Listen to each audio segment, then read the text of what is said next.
City हलचल के खास कार्यक्रम ऑफिस में डीएम दीपक मीणा से हमारे इनपुट हेड के शर्मा ने खास बातचीत की और कहा कि पिछले 2-3 सालों में जिस तरीके से मेरठ की जनता ने त्योहारों के समय सद्भावना, प्यार और भाईचारा की मिसाल दी है, वही मिसाल इस बार भी मेरठ की जनता कायम रखेगी। उन्होंने होली, रमजान, ईद, अम्बेडकर जयंती, रामनवमी आदि पर सभी लोगों से प्यार, भाईचारे और शांति के साथ त्योहार मनाने की अपील की। चुनावी हलचल को लेकर डीएम दीपक मीणा ने कहा कि उन्होंने राजनेताओं से लेकर पत्रकारों तक तमाम लोगों के साथ बैठकर इस मामले में विचार विमर्श किया है।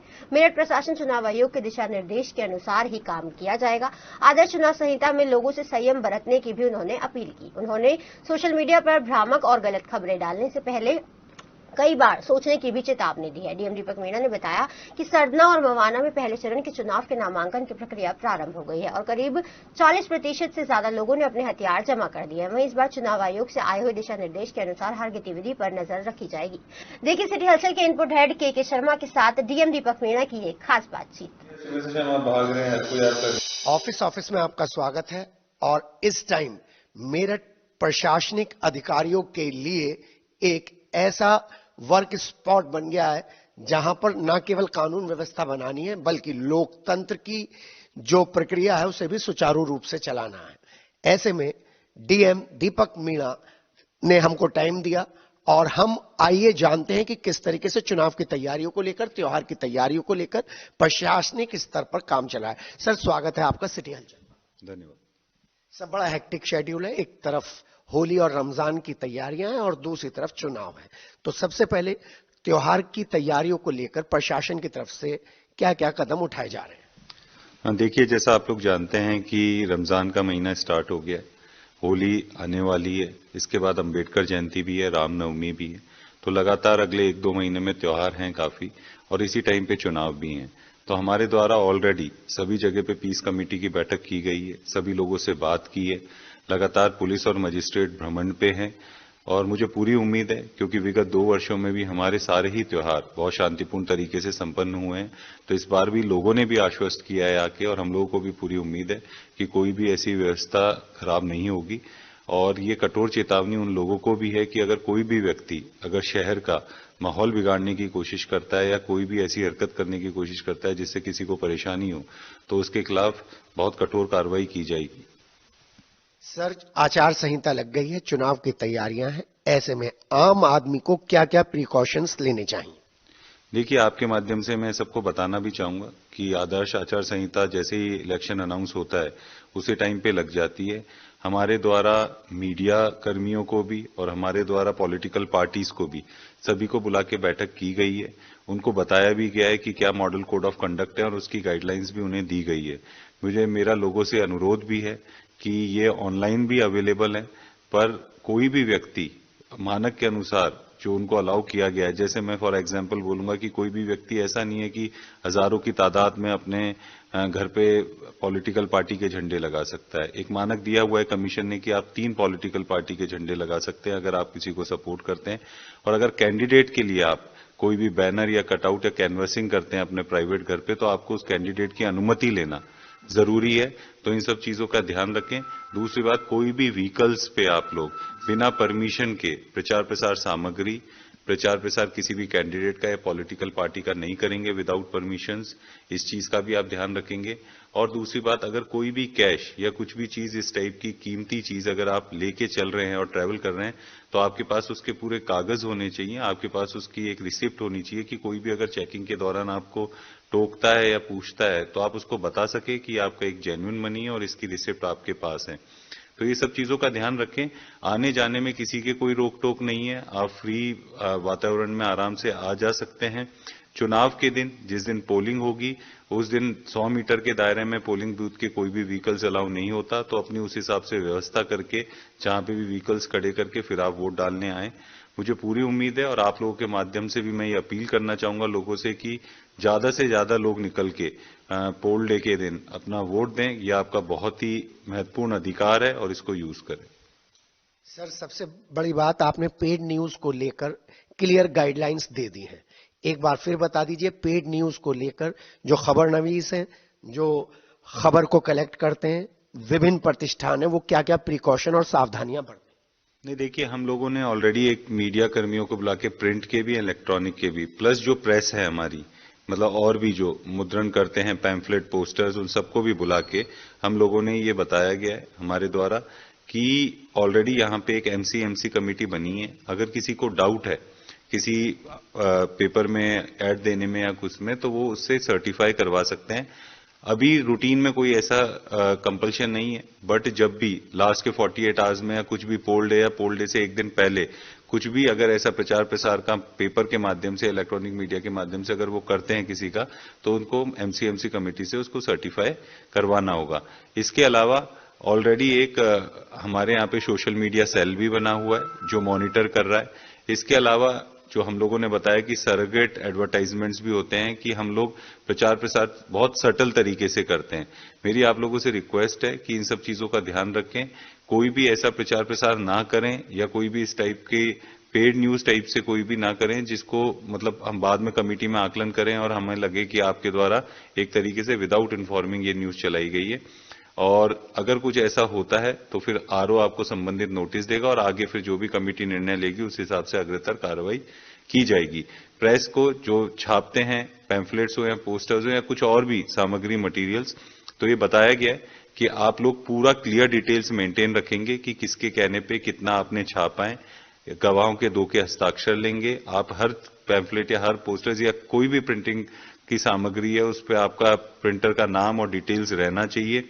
नंबर्स लाइनिंग में रहने चाहिए 1, 2, 3 कि आपने कितने छापे हैं, और हर 3 दिन में ये चीज आपको यहाँ के जो भी एआरओ कंसर्न होंगे उनको ये डिटेल्स उपलब्ध करवानी होगी, जिससे कितनी चीजें, कितनी प्रचार सामग्री छपी है उसका आकलन करके उनके एक्सपेंडिचर में बुक किया जाए। तो हम लगातार इस चीज को करते भी रहेंगे और भी वर्कशॉप्स कुछ आएंगी। हमने ऑलरेडी मीडिया को एक हैंडबुक भी है वो भी शेयर की है, पॉलिटिकल पार्टी से भी शेयर की है। मुझे पूरी उम्मीद है कि लोग आदर्श आचार संहिता की गाइडलाइंस का अनुपालन करेंगे और यहाँ पे ऐसा इश्यू नहीं आएगा। सर, चुनाव से पहले एक बड़ा चैलेंज आपके सामने है, वो नॉमिनेशन को लेकर है। नॉमिनेशन में कितने लोगों को आप परमिट करेंगे कलेक्ट्रेट में एंट्री करने के लिए, और क्या क्या नॉर्म्स फॉलो करने चाहिए हर उम्मीदवार को जो अपना नॉमिनेशन फाइल करने आ रहा है? नहीं, देखिए, मैं आपके माध्यम से बताना चाहूंगा कि हमारे यहाँ पर 2 विधानसभाएं फर्स्ट फेज में जा रही हैं और 5 विधानसभाएं सेकंड फेज में। हमारी हस्तिनापुर बिजनौर लोकसभा में और हमारी सरदना विधानसभा मुजफ्फरनगर लोकसभा में फर्स्ट फेज में पोलिंग में जाएंगी, और बाकी की हमारी 5 विधानसभाएं वो सेकंड फेज में पोलिंग में जाएंगी। ऑलरेडी फर्स्ट फेज के नॉमिनेशन आज से स्टार्ट हो गए और उधर के जो आरओ साहब हैं इन दोनों विधानसभाओं से भी वो उधर ही नॉमिनेशंस होंगे। हमारे यहाँ पे नॉमिनेशंस सेकंड फेज के स्टार्ट होंगे और ये हमने पॉलिटिकल पार्टीज को ब्रीफ कर दिया गया है। कुछ मोटी मोटी बातें हैं कि आप 100 मीटर के पैरामीटर में 3 गाड़ी से ज्यादा अंदर गाड़ियां नहीं आ सकती जो भी कैंडिडेट नॉमिनेशन फाइल करने आ रहे हैं। आरओ के रूम में जो यहाँ पे हमने सूचित, हम पब्लिक नोटिस जब नोटिफिकेशन होगा सूचित करेंगे एग्जैक्टली कि कहाँ पे किस जगह पे नॉमिनेशंस लिए जाएंगे। जहां भी लिए जाएंगे वहां पे एट अ टाइम 5 लोग एक कमरे में कैंडिडेट को इंक्लूड करके, उससे ज्यादा अंदर नहीं आ सकते हैं। टाइमिंग्स भी हम उसमें बताएंगे, स्क्रूटनी विड्रॉल के टाइमिंग्स भी बताएंगे, सिंबल अलॉटमेंट की डिटेल्स भी बताएंगे। हमने ऑलरेडी पॉलिटिकल पार्टीज को बताया कि अब ये सुविधा ऑनलाइन भी है, आप ऑनलाइन भी अपने नॉमिनेशंस फाइल कर सकते हैं। एक व्यक्ति 4 कॉपीज में मैक्सिमम नॉमिनेशन फाइल कर सकता है, और क्या क्या रिक्वायरमेंट है उनको, फॉर्म 26, अपने क्रिमिनल एंटीसीडेंट्स, जो भी चीजें हैं वो हमने उनको डिटेल्स में दी है। अपना एक सेपरेट बैंक अकाउंट उनको पहले खुलवाना है नॉमिनेशन से पहले। तो ये भी सभी सूचनाएं जो बेसिक है हमने शेयर की हैं, और हमें पूरी उम्मीद है कि लोग उसी हिसाब से अनुपालन करेंगे। और उसके बाद भी जितनी बार भी हमने पॉलिटिकल पार्टी से बोला है कि कोई अगर फॉर्म भरने में भी या कोई भी नॉमिनेशन करने में कोई भी डाउट है या प्रॉब्लम भी है तो हम लोग हमेशा अवेलेबल है उसको क्लैरिफाई करने की। सर, इस इंफॉर्मेशन को उपलब्ध कराने के लिए कोई सेल एक्टिवेट किया है आपने, कोई इंफॉर्मेशन सेल? नहीं, देखिए, ऑलरेडी एक कंट्रोल रूम एक्टिव है हमारे यहाँ पे। उस कंट्रोल रूम में 1950 नंबर पे जो शिकायतें आती हैं वो हैं, ग्रीवेंस रिड्रेसल पोर्टल के लिए बैठते हैं। एक C vigil application election commission की है जिसमें कोई भी व्यक्ति शिकायत कर सकता है ऑनलाइन विद फोटोग्राफ्स एंड वीडियोग्राफ्स। उसमें लैटिट्यूड लॉन्गिट्यूड होता है और उसको विद इन 5 मिनट्स में कंट्रोल रूम से ट्रांसमिट किया जाता है, और एफएसटीज जो हमने लगाई हुई हैं फ्लाइंग स्क्वाड्स वो तत्काल मौके पे पहुंच के उसको निस्तारण करवाते हैं। इसके अलावा हमने ऑलरेडी एक आईटी कंट्रोल रूम भी बना रखा है जिसमें सभी टाइप की एप्लीकेशन और वेबसाइट्स की मॉनिटरिंग हम करते हैं।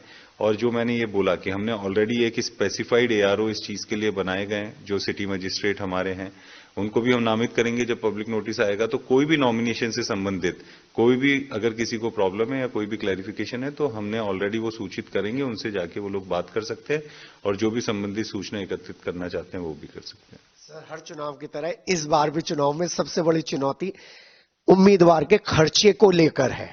उसके लिए कैसे विशेष मॉनिटरिंग करेंगे? क्योंकि बार बार चुनाव के बाद लोग दायर करते हैं अपील कि भाई ज्यादा खर्चा हुआ है, ज्यादा खर्चा हुआ है। इस बार आप इनिशियल स्टेज पे कैसे कंट्रोल करेंगे? नहीं, देखिए, ऑलरेडी इसीलिए हमने ऑलरेडी एक पॉलिटिकल पार्टी की वर्कशॉप तो कर दी है। उसके बाद जब कैंडिडेट्स अनाउंस हो जाएंगे तो तत्काल उनको बुला के भी हम लोग बैठक करेंगे और उनको जो भी अपने एक्सपेंडिचर से रिलेटेड, चाहे वो शैडो ऑब्जर्वेशन रजिस्टर्स हों और भी जो लेखा जोखा की सारी चीजें हैं, वो सारी चीजें उनको दी जाएगी। जैसा मैंडेट है कि एक्सपेंडिचर ऑब्जर्वर हैं वो कम से कम 3 बार इस टाइम में डिस्ट्रिक्ट को विजिट करते हैं, अलग अलग उनके टाइमिंग्स हैं। और आरओ की तरफ से बार बार अलग अलग टाइम पे मिनिमम 3 बार नोटिस आपके कैंडिडेट्स को दिया जाता है जब वो अपना लेखा जोखा लेके आते हैं। अगर वो किसी भी दशा में लेखा जोखा नहीं लाते हैं और आफ्टर नोटिस भी रिपीटेड रिमाइंडर्स हमें नहीं मैच करवाते हैं तो उनके खिलाफ फिर आगे अग्रतर कार्रवाई भी हो सकती है। तो ये ऑलरेडी हमने उनको बताया है, ऑलरेडी हम लोग इसको पुश कर रहे हैं और मॉनिटर करने के लिए भी हमारी video surveillance teams, video viewing teams already हमने एक्सपेंडिचर मॉनिटरिंग सेल में लगाई हुई हैं कि कहीं भी रैलीज हो रही हैं, जो भी हो रही हैं, तो हम लोग खुद के वीडियोस बना के भी उस एक्सपेंडिचर को बुक कर रहे हैं और उनको उनसे बुला के मिलान करेंगे और अगर कुछ भी डिस्क्रिपेंसी होगी तो उसको रिजॉल्व करेंगे। पर पूरा इस बार वॉच है कि कोई भी जगह कोई भी अननेसेसरी में लिमिट से ज्यादा एक्सपेंडिचर चुनाव में न करें। सर, हथियार जमा कराने की कब तक तारीख है और उसको आप कैसे मॉनिटर कर रहे हैं, क्योंकि जिला बहुत बड़ा है? नहीं, ऑलरेडी देखिए हमने स्टार्ट कर दिया है, काफी टाइम से चल रहा है और ऑलरेडी 40% ऑलरेडी जमा हो गए। हमारा टारगेट है कि विद इन 1 वीक हम मैक्सिमम जो भी है जो हमें करने वो हथियार हम जमा करवा लेंगे। जो एग्जेम्पशंस हैं उसके लिए एक स्क्रीनिंग कमेटी, मैं, कप्तान साहब की एक कमेटी बनी हुई है जिसमें हम दोनों हैं और एडीएम सिटी हैं, एसपी ट्रैफिक है। हम लोग उसमें जो जो लोग एग्जेम्पशन के लिए रिक्वेस्ट कर रहे हैं उनका आकलन करके जिनको एग्जेम्पशन देना है दे रहे हैं, बाकी सारे हथियार हम लोग जमा करवा रहे हैं। व्हाट्सएप नंबर जारी कर दिया है, कोई अगर आपको इन्फॉर्मेशन देना चाहे और अपना नाम गुप्त रखना चाहे? ऑलरेडी मेरा व्हाट्सएप नंबर साइट पे है एंड वो पूरे टाइम एक्टिवेटेड रहता है, आप उस पर भी कर सकते हैं। और अगर कोई फोन करके भी शिकायत कंट्रोल रूम में बोलेगा और इस पे बोलेगा कि मैं अपना नाम गोपनीय रखना चाहता हूं तो कंट्रोल रूम भी उसको गोपनीयता उसकी मेंटेन रखेगा। सर, क्या कहना चाहते हैं पूरे शहर से चुनाव को लेकर? नहीं, मेरी सभी लोगों से ये अपील है कि एक तो कि हम अभी भी नेशनल एवरेज से कम है वोटिंग परसेंटेज में। हमने बहुत काम किया है वोटर लिस्ट में, अगले लास्ट 2-3 महीने में हमने काफी उसको रिफाइन किया है। मेरी आप लोगों से रिक्वेस्ट है कि वो काम हमने अब किया है तो आप लोग भी कम से कम अपना दायित्व समझ के पोल डे वाले दिन निकलें और ज्यादा से ज्यादा मात्रा में वोट करें, क्योंकि ये मौका आपको एक बार में 5 साल में एक बार मिलता है, तो इसका आप लोग सदुपयोग करें। दूसरी बात, मेरी सभी लोगों से अपील है कि किसी भी भ्रामक सूचनाएं, अफवाहों पे ध्यान ना दें। कोई भी चीजें अननेसेसरी में अगर व्हाट्सएप पे सर्कुलेट होती हैं, सोशल मीडिया पे सर्कुलेट होती हैं और बिना अपना माइंड अप्लाई किए हुए आप उसको फॉरवर्ड करते हैं तो आप भी उस जुर्म में उतने ही भागीदार हो जाते हैं जितना जिस व्यक्ति ने उसको इनिशिएट किया था। क्योंकि अब लगातार कोई भी अफवाह फैलाएगा, कुछ करेगा तो हम कठोर कार्रवाई कर रहे हैं, आईटी एक्ट में मुकदमे भी लिखवा रहे हैं। तो ये ना हो कि अनजाने में भी आपसे गलती हो पर उसका आपका खामियाजा भुगतना पड़े। तो मेरी सभी लोगों से अपील है कि ज्यादा से ज्यादा लोग मतदान करें और अननेसेसरी की सूचनाओं के या भ्रामक सूचनाओं पर ध्यान ना दें, ना उनको सर्कुलेट करें। जी हाँ, ये थे हमारे साथ डीएम दीपक मीणा, जिन्होंने प्रशासनिक स्तर पर करीब करीब 6 महीने पहले ही हर जगह पर जाकर काम किया है। ईवीएम की चेकिंग से लेकर बूथ के मैनेजमेंट तक और फिर उम्मीदवारों के साथ साथ पत्रकारों के साथ भी वर्कशॉप कर बताने की कोशिश करी है कि इस बार चुनाव आयोग ने जिस तरीके के निर्देश दिए हैं उनमें ट्रांसपेरेंसी के साथ साथ स्ट्रिक्टनेस भी है। तो आपसे सिर्फ एक ही अपील है कि इस बार 26 अप्रैल को अपने घर से निकलिए, वोट डालने जाइए और अपने साथ नेसेसरी डॉक्यूमेंट्स, जरूरी कागजात, आधार कार्ड वगैरह जितनी भी चीजें हैं वो सब अपने साथ लेकर जाइए और प्रशासन का, मेरठ प्रशासन का सहयोग करिए। अपने सहयोगी राजेश और वीडियोग्राफर संजय जूनियर के साथ के ऑफिस।